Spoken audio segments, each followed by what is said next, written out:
Nyt ajateltiin näyttää, että mitä meillä Skyfitissa tapahtuu silloin, kun asiakkaita ei ole. Eli päivällä, jos tulee pieni vapaa hetki, niin mitä meidän kosmetologit tekee?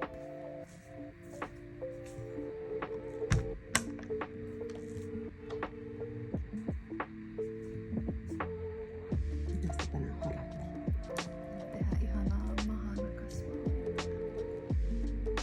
Mikä sun mahana on? Se on rentouttava kasvohoito, mihin kuuluu käsien, pään ja jalkojen hierontaa. Sitten on lisäksi kasvot ja niskahierontaa. Tykkääks asiakkaat? Asiakas rakastaa. Meidän asiakkaat rakastaa tätä hoitoa. No tällaista tehdään silloin, kun asiakkaita ei ole. Tarjotellaan hoitojen tekemistä.